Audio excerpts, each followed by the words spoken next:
My name is Jane Mutua. My name is Sam Mutua. Happy to be here.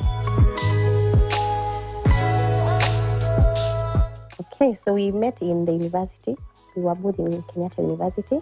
I was in first year when I first met him. I remember I met him through some friends. I remember we had just gone for a Bible study, and at the end of the Bible study, my friends introduced me to him because he was the Bible study leader. So they were like, meet our PS leader. And I was like, oh, hi. So I'm Sam. Yeah, and that was it. So it was basically an ordinary introduction. Yeah, but I think after some time, it seemed like I'm the one who had introduced him to my friends. So nothing started at the time. We just became good friends. Then for some reason, we would meet in different semesters because of our long holidays were different. Yeah, and we just continued the friendship. And I think after 1 year, that's when he asked me whether we would start a relationship. Now, at the time, I was in second year. I was not ready for a relationship. So, of course, he was disappointed because I gave him a big no. Yeah, I think She said not yet. Not no, but not yet. Yeah, so at the time, I was not ready, but we were good friends. So he gave me some time. Of course, he was ahead of me and he cleared school. So I remember, I think when I was in fourth year, that's when we met. He was preparing for his graduation, so he asked me to meet. So we met in KU, and he was inviting me for his graduation. So I think at the time we reconnected. I got to know what he was up to. I think at the time, one of the things I remember keenly was he had just resigned from his job, and he had been requested to join a ministry or a volunteership where he needed to go and serve for 1 year. So I think that amazed me because I was like, oh, you've left your job to go and serve God, you know? And for me, I feel like it was an eye-opener kind of. I was like, oh, this guy, you know, like if he can actually leave his job to go and serve God for 1 year, I feel like he's really selfless. So now at this time, there was nothing, like he was not pursuing me. He was just telling me, he was just inviting me for his graduation, and just time for us to reconnect. So I think now later is when, after the graduation, we continued talking. He joined the ministry where he had been asked, and he would share ministry updates. So now at this point, I started having feelings towards him. But remember, I couldn't ask him, by the way, please ask the question he had asked some time back. So, of course, I had to wait for him to ask again. Yeah. I wasn't sure. She had told me not yet. So I kept on wondering, could this be the right time to ask? Maybe now she might be ready. Yeah, so we kept on maintaining the friendship. I think the friendship was very key for us. Although she had told me not yet, probably it was not the best timing then. Both of us were still in college. And so when I joined ministry, we kept on sharing updates. How is the ministry progressing? I was away from Nairobi. I was serving in Eldoret and Kitale region. So most of our communication was majorly online and also through phone calls. Yeah, so we planned a meeting in Nairobi when I was coming for one of the conferences in Nairobi. And I said, this might be a good time to ask this question again. And this conference was happening in JKUAT. So we met after the conference one of the evenings, had a chat. And then I told her that I need her advice. Of course, because she was my friend. So I told her I need some advice about a certain lady, that she needs to tell me what's her view about her. And I told her I'm thinking about settling down with her, considering marriage. So, of course, I didn't tell her she was the one at that point. So, of course, I know she was feeling a bit anxious. So she kept on asking, so who is this lady? Where did you meet? How do you know her? And then later on, I tell her, you are the lady. Of course, she was amazed. A bit excited, I'm sure, but she didn't show it at first. So kept me pending again for 90 days. Told me, okay, thank you, I've heard you. but I'll give me some time to think about this, and then I'll get back to you. The 90 days were quite something for me because being a Christian, I knew that it was a major decision that I was making. And the 90 days for me were just some time to retreat and, trust and ask God whether indeed he was the one. They were quite a long period, but I waited, and finally the 90 days elapsed, and here I was waiting for the feedback. It was also a very tense moment for me, but also a bit also relaxed in a way, because we had been friends. And one of the things also I had prayed about around this season was, if this lady we are going to settle down, God knows about it, definitely. So I was ready for any answer.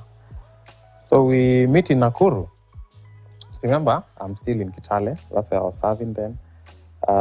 She was still in KU, almost clearing school now. So Nakuru seemed to be sort of a midpoint for us. Yeah, so we met in Nakuru, had a long discussion, and then finally she said yes, and we were very happy. I think I was so excited, I even missed the time to pick my my matatu back to Kitale. The last matatu was leaving Nakuru at around 5:30 p.m. I think our conversation was ending about 7 p.m. or so. That was another story. A long trip back to Kitale at night. I think I was getting to my house at around midnight or something like that. So that is how the journey started.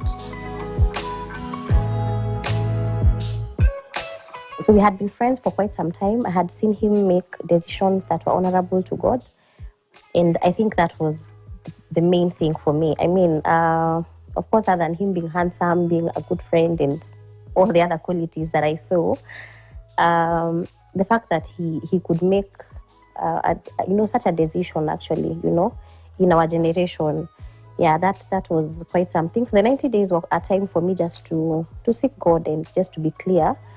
Yeah, because again, I didn't want to get into a relationship where it looks like a trial and error kind of a thing. And then, as he was asking me, he was very clear. He wanted us to start a relationship that will lead to marriage. So I was really desiring clarity from God, and I'm grateful he gave me the clarity, and I was confident now to actually give him a yes.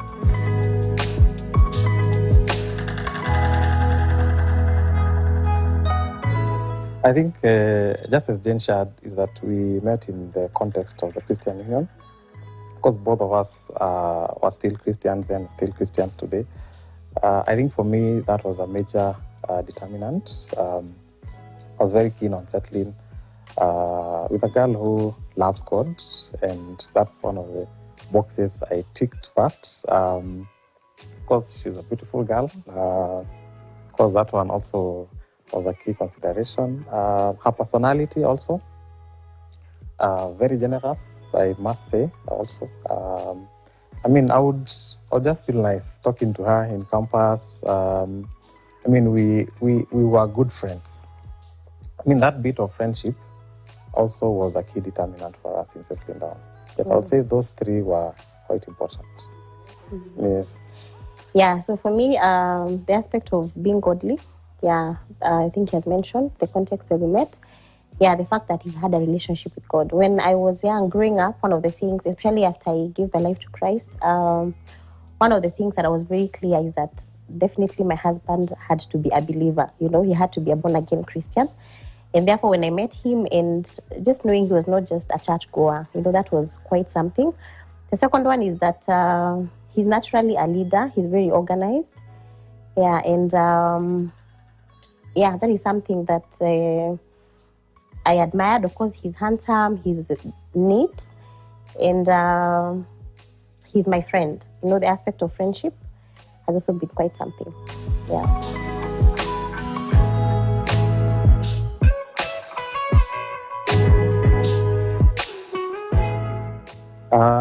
When we started, we were not in a relationship.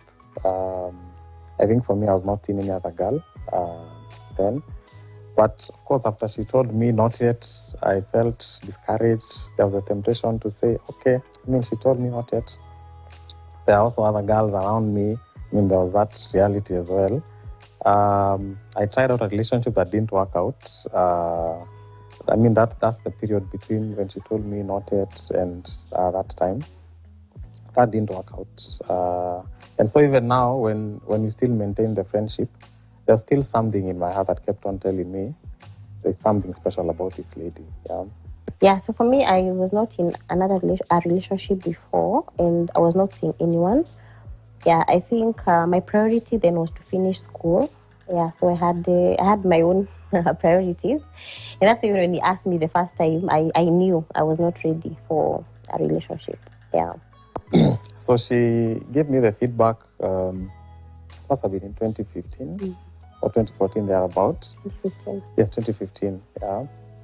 So we dated for 1 year and about 9 months or so, because we did our wedding in December of 2016.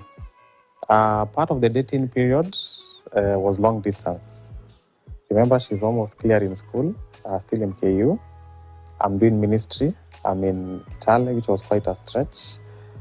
So we did a lot of online conversations and phone conversations.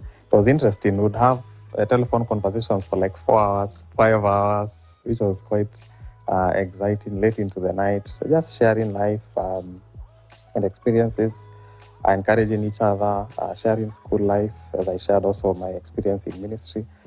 So it was quite good. Fortunate enough that 2015, I think July also, I finished my 1 year program, volunteering program, and so I came back to Nairobi. So that also gave us a lot of opportunities to connect, to do dates, to, of course, meet up, discuss, and start the wedding plan.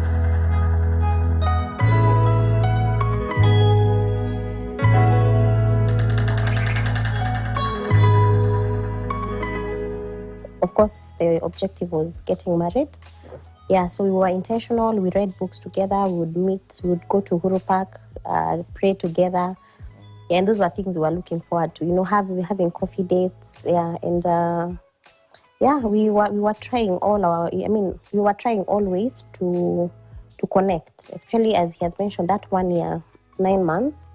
We were very intentional, in terms of getting to know each other, getting to know each other's background, getting to know what someone likes, what they don't like. Yeah, then of course we had moments where we had conflicts. Yeah, so the dating period was quite a moment to just mirror each other more.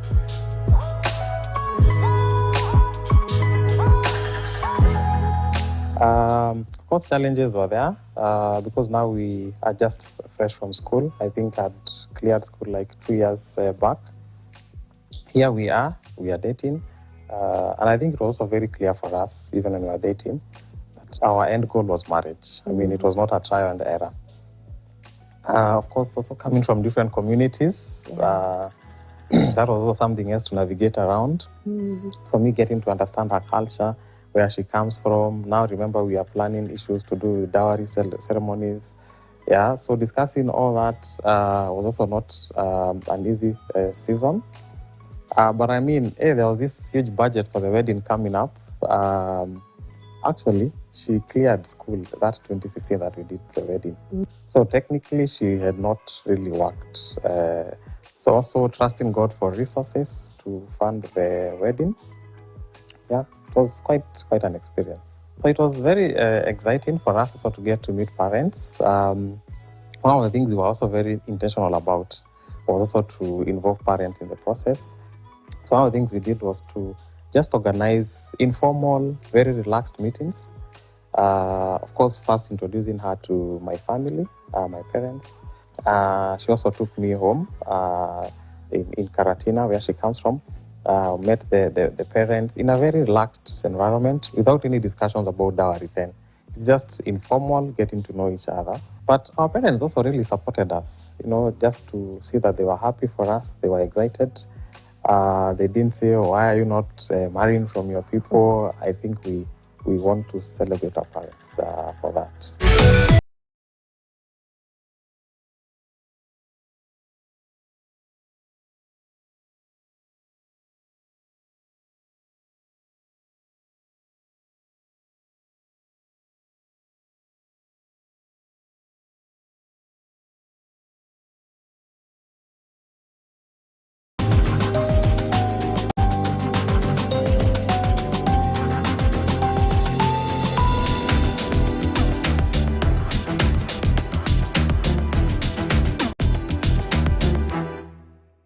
back to school big on you. Get ready for the best school term yet. Just on Final Push. Term 3 is finally here. Close the year in style. We're big on making sure you look and feel your best. We understand the Kenyan back to school. You can count on us. From head to toe, this year's all about you.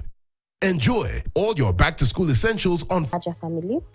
So which was quite a good thing because sort of it made things easier for us, because he also took me to their home. I met his parents. He came home, and then we also planned a meeting for both parents to meet. So that sort of like even created like a relationship before. So now even by the time we were having the negotiations and the dowry itself, we were not strangers. There was sort of like a relationship that had started. And therefore, I think as he mentioned, we got married quite young, just from college, and for me. And our parents were there. They blessed us, and we started the wedding plans. Yeah, so it was not complicated in any way. We thank God for the favor, and the support that we received from our parents.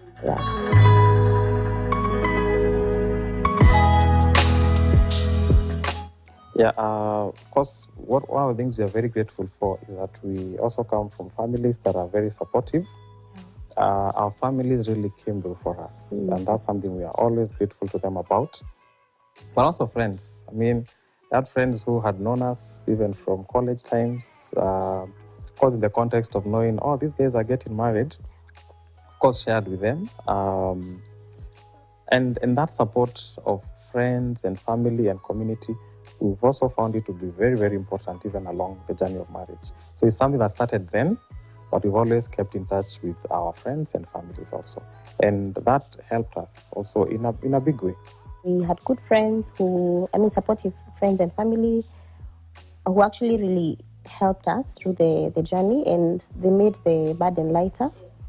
So it was exciting because I believe as we were planning the wedding, it was also a moment for us to get to know each other more. Where you get to meet and agree on colors, agree on the venue, agree on, different designs. So it was also a good time, which I feel like, when you're planning a wedding, it's quite an important stage or season and event. Because you're able to see God coming through, and also you're able to see the support of the community. Because we really experienced that, which was quite encouraging. So of course it had its own challenges. When planning a wedding, you are involved physically, emotionally. But we sailed through. Maybe just something else to add that was also very critical for us when we were preparing for marriage, the premarital counseling classes. I think that's something that we really hold dearly to. It was quite intensive. We did it for about 12 weeks. And that gave us also a very stable foundation into marriage and just a realistic view of marriage. Getting other elderly couples just to sit with us and share with us the wisdom of marriage, tell us what they had encountered, just sharing life with them. That has been quite something for us as well.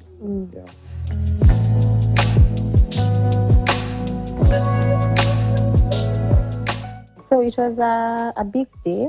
I remember when I was a young girl, I would imagine myself in that beautiful gown. So it was something I was looking forward to. So I was living my dream, like it has finally come to pass. So I was excited.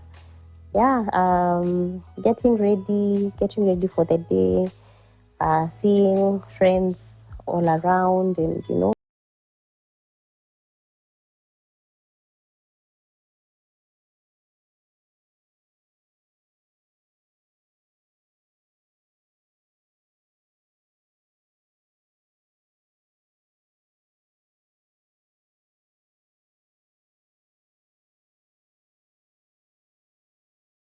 It was exciting. Finally, this girl who had taken me, really tested and stretched my patience. I was finally getting married.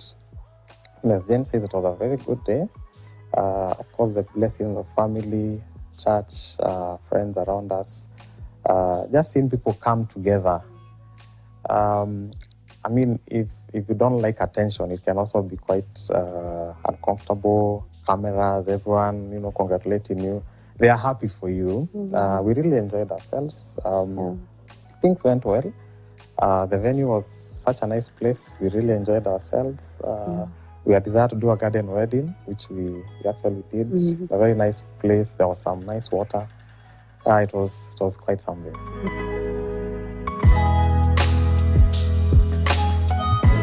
So the wedding happens, we get married, go for honeymoon, come back home. Oh, and it's the reality now hits. Oh, we're now married. So now this is our home, Yeah, so of course it was something we were looking forward to, but now the proximity is close. With the dating, we would somehow leave each other. We'd go for coffee dates, go for those hangouts and all that. Then one would go to their own house. But now the reality of we're in the same house. So I remember our first year, it was a time to get to know each other more. We also had conflicts, by the way. Yeah. We had not created a rhythm then. In fact, now looking at the 8 years that we've been married, I feel like the first year was tough, simply because we were getting to know each other more. We were adjusting. Yeah, and I remember someone saying, I had never been a wife before. He had never been a husband before. So it was an experience where we got a certificate and we had not, we didn't have any experience. Yeah, we sailed through. We had to know how to, thankfully we had done the premarital classes you mentioned. So we had sort of like a foundation, and we were very intentional in terms of making the marriage work, even if probably we had conflicts here and there. Thankfully, we didn't get to that point of feeling like packing our bags and, leaving each other. So we had to put effort and trust God to just help us. And towards the end of the first year, I would say things were better because I realized some of the things that were maybe annoying or, something as simple as probably socks were left wherever, and you're like, this is a laundry basket, just put the socks right here, because at times you wash clothes and you realize, oh, there are some socks that were not washed. Yeah, so you'd realize there were some of those very small things which we had now to be aware and not to allow some of those small things probably take away our joy or even cause us not to enjoy our marriage. Yeah. Yeah, as Jane says, it was now time to live the dream. This is what we had read, this is what we had learned, but now the experiential part. Because one, exciting for me, I keep on telling my friends I don't miss that life of a bachelor. You have to struggle, know what to cook. But now, I am coming from work. My wife is at home, sweet aroma, from the kitchen. It was quite an easy life. But I think just adjusting to the realities of marriage, there are bills to be paid, getting to know each other more, navigating sometimes through conflicts, as Jane says, getting to agree on a few things. Maybe you're buying an item for the house, she wants this color, you want this color, getting to agree some of those things. Generally, the adjusting period.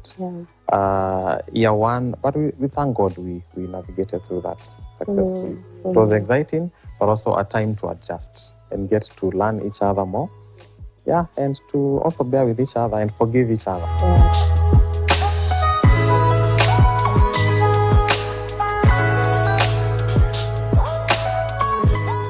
Yeah, so we settled 1 year of marriage down the line. We have adjusted, so we feel ready to start the parenting journey. And it has been our desire to also raise children, of course, getting married. And so we discuss and we say, all right, we are ready now. We can start getting children. And there's the assumption that people make that we just get married and then you start getting children. It's automatic, which is not always the case. And we also learned that. Of course, we had also been taught from the premarital classes as well. And so we are expecting the child to come. The child is not coming. And we had to go through a journey also of treatment plans with the gynecologist. Because that took some time, I think about 6 months or so. And now finally, after some time of waiting and trusting God, of course, also praying about it, I remember one evening, Jane calls me. She's so excited. Actually, I remember that day I was coming from an interview for a position I had applied. And I was so fortunate enough I'd gotten the job. And on the same day, Jane calls me and tells me, guess what? We are expecting. So it was a time of great joy for us. This is a child we had waited for, prayed for, undergone some rigorous treatment plans. And now here we were in our new season expecting this child. Yeah, the pregnancy was good. Of course, the first 3 months I had to be on close monitoring by the gynae we were working with. Yeah, but after that, everything was okay. It was quite smooth. Yeah, I enjoyed the pregnancy.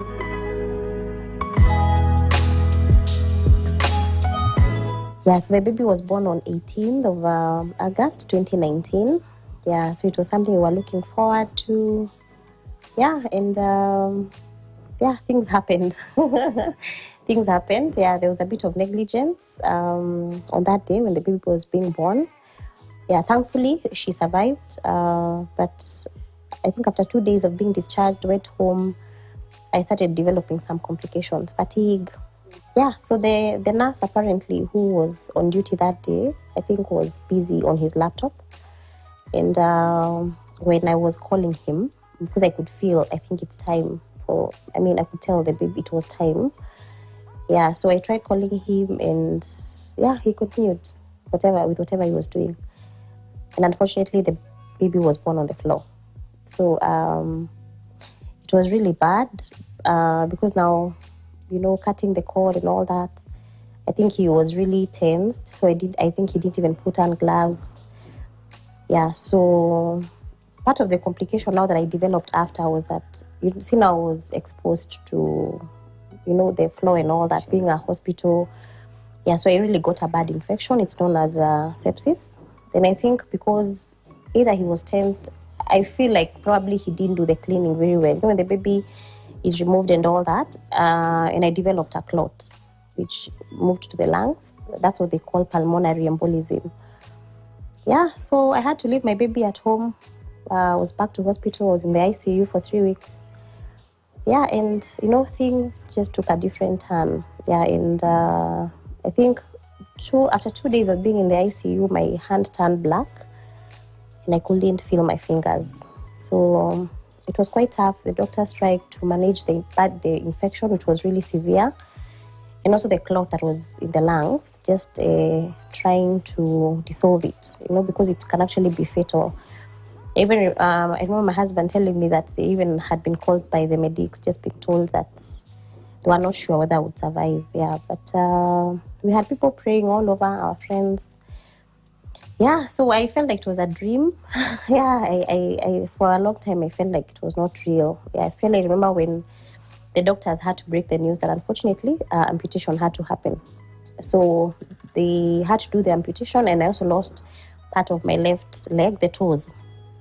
So I think the clot was preventing blood from flowing on the left side. So there was sort of like a blockage.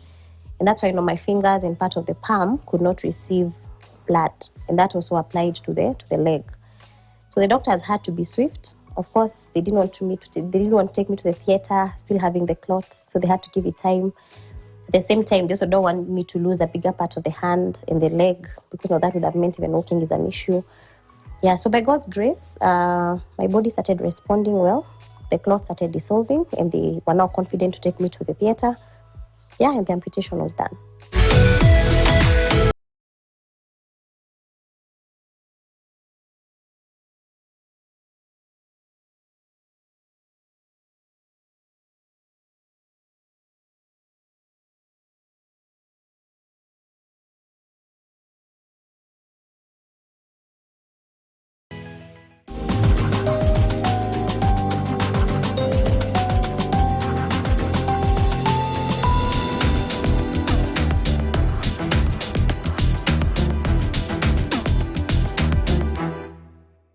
In Zari, nothing is certain. I don't think we'll ever be the same again.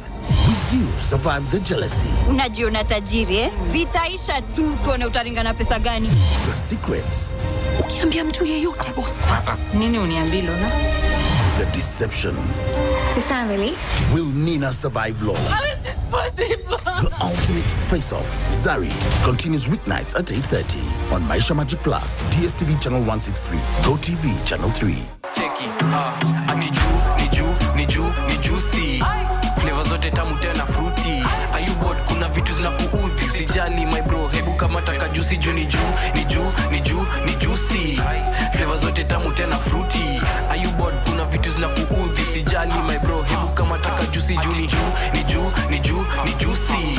Flavor zote tamu tena fruity. Ayubot kuna vitu zinakuudhi. Usijali my bro, hebu kama taka juicy juu ni juicy. Flavor zote tamu tena fruity. Are you bored? Kuna vitu zinakuudhi. Sijali my bro, hebu kama taka juicy juu ni juicy. Flavor zote tamu tena fruity. Are you bored? Kuna vitu zinakuudhi. Sijali my bro, hebu kama taka juicy juu ni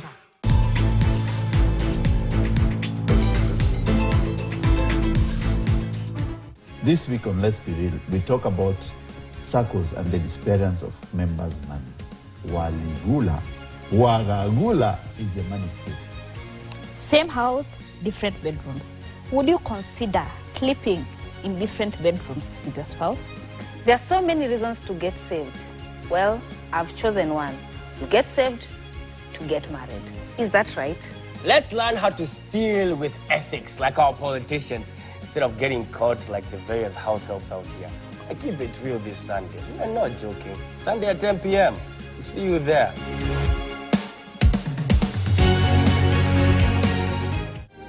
When I have back pain, I reach for 2 tablets of Panadol Extra for fast relief of strong pain, like headache, toothache, muscle pain, and I'm released from pain to be there for those who need me. Try Panadol Extra for fast and effective relief from strong pain. New Panadol Extra Soluble dissolves twice as fast versus standard paracetamol tablets.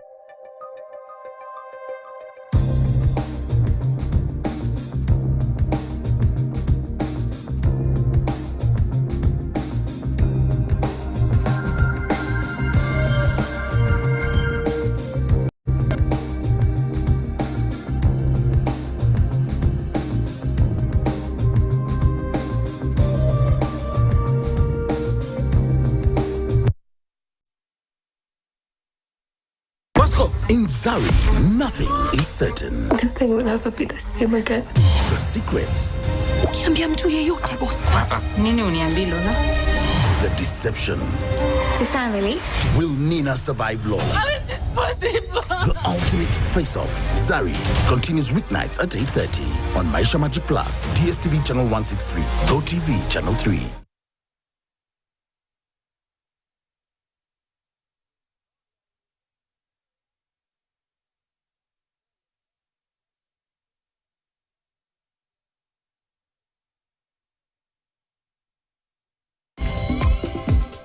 Ukiendelea kunitesa nitawastaki kwa baba.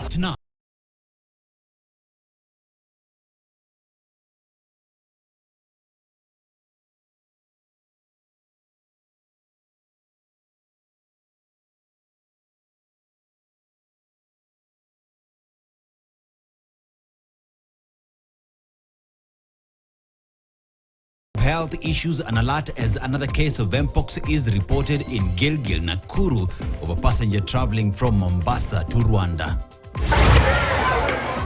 Elsewhere, residents of Mukuru Kwanjenga in Nairobi lament over sorry state of road leading to Kwanjenga Level 4 Hospital.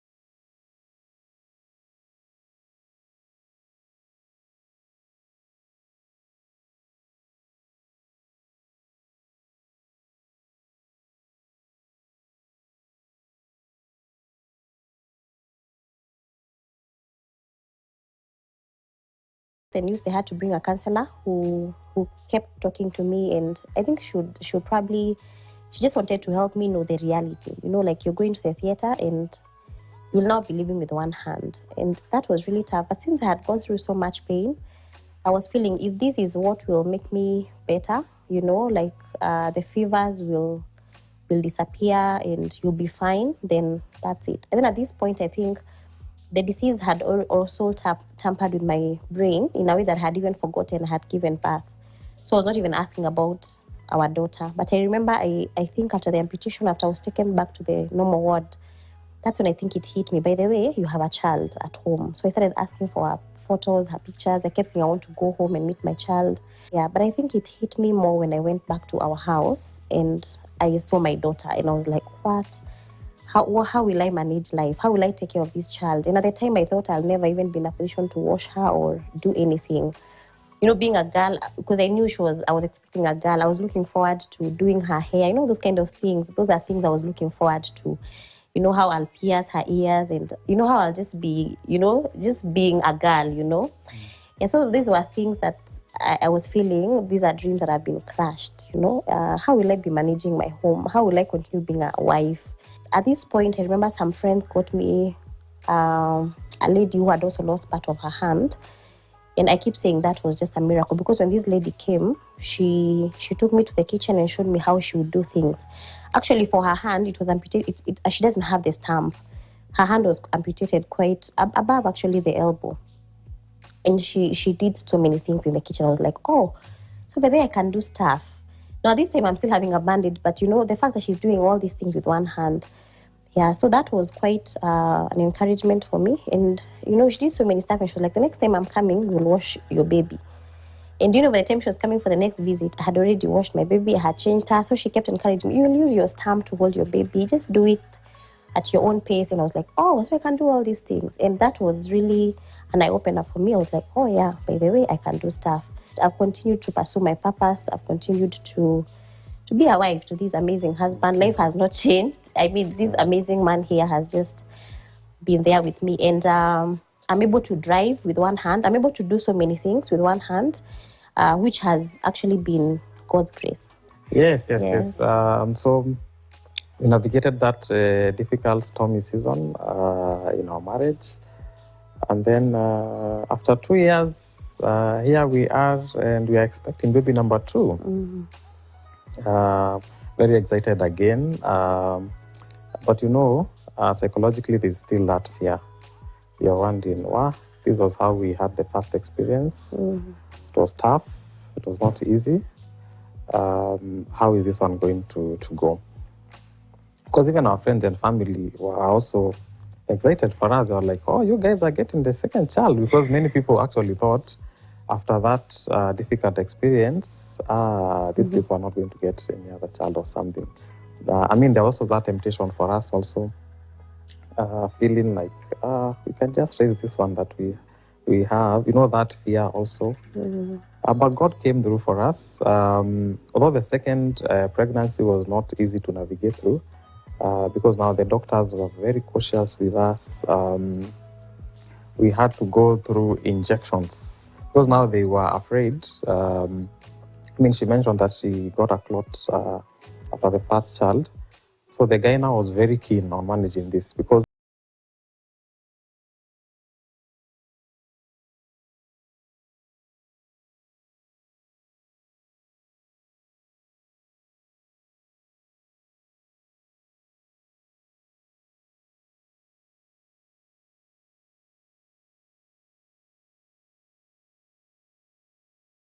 through that, we keep on saying we wish we had kept those injections somewhere so that we can always show our children they grow up. Mm-hmm.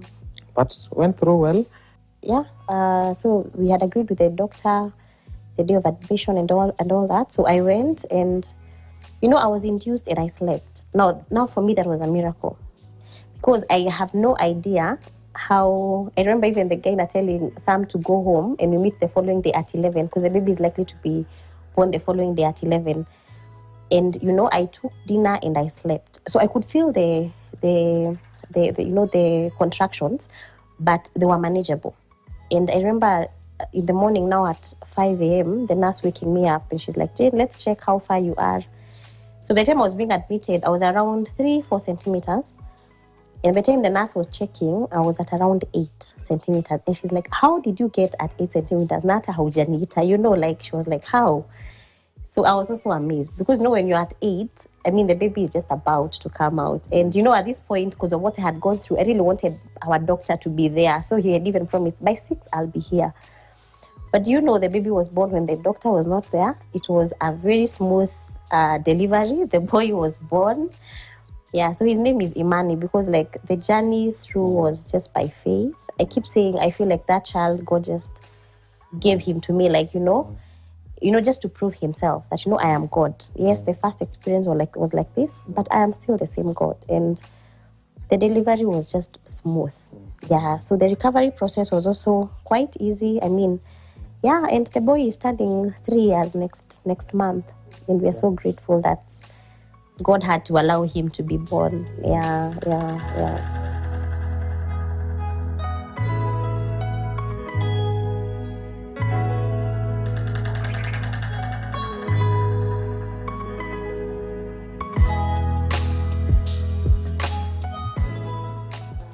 Yeah, I mean, when you're saying those vows during your wedding, of course, everyone wishes for a rosy life, no challenges.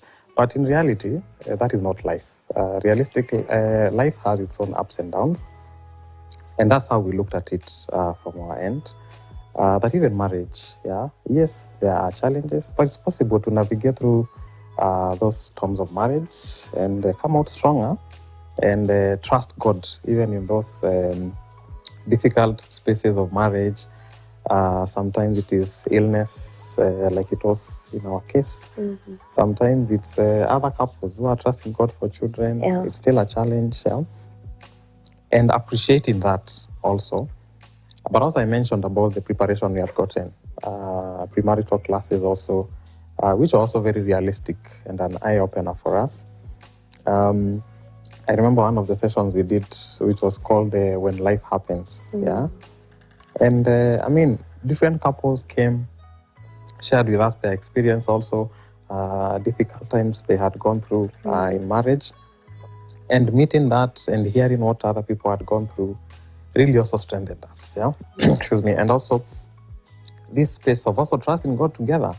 Here you are praying for children, you are praying for healing, you are praying for provision, and seeing God come through.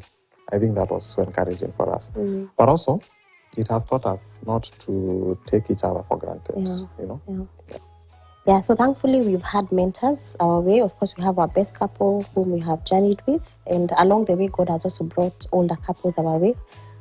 We cherish our relationship with them because we have many things that we learn. Every time we meet to talk about marriage, we're able to inspire one another towards making this institution work. Yeah, so I think being also in the Christian context, we have friends around us whom we share the same values, and this has kept us going. By God's grace, we also have couples who we have journeyed with, who have gotten married after us. There's some weddings we have bested. Yeah, and just to see them also walk the journey, I think this has also given us the community that has helped us. When you have, you have a cloud of witnesses, it keeps you going because as you follow Christ, you also know there are people who are following. And even as you follow Christ, you also have other people who've gone ahead and you can actually see the footprints that they have left.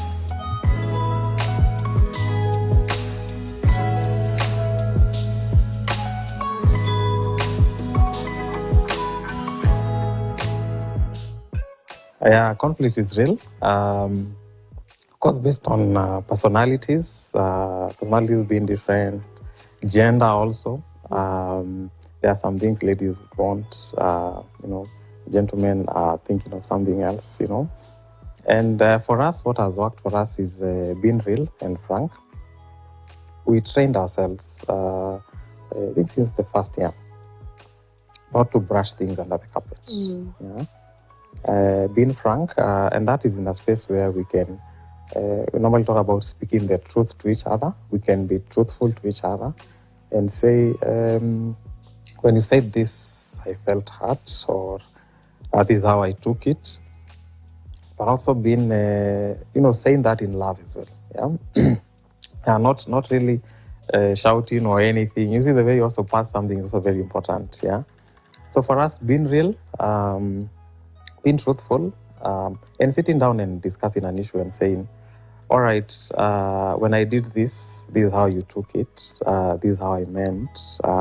Or when you called me, I didn't pick. This is what was going on through. Yeah. So just being realistic, but also giving each other space also. And what I mean by this is sometimes we've also agreed to shelve some discussions, Sometimes I want her to discuss something. Maybe she's not ready at that point. I don't have to pressure her. It's okay to give her time and allow her to process the decision that I want us to make. Same to her. I mean, sometimes she may want us to do something like right now, I'm not feeling ready. Mm-hmm. So giving each other that space also, but also most importantly is also praying around those tough conversations.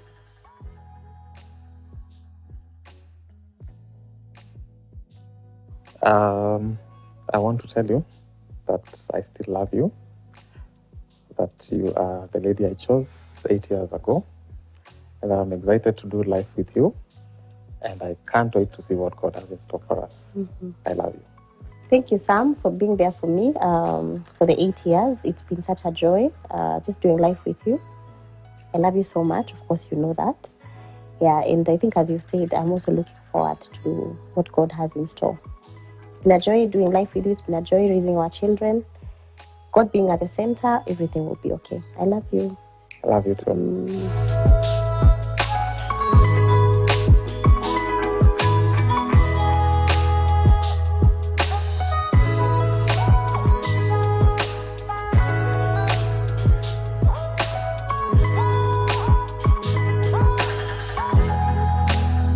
We are the Mutuas, and this is our love story.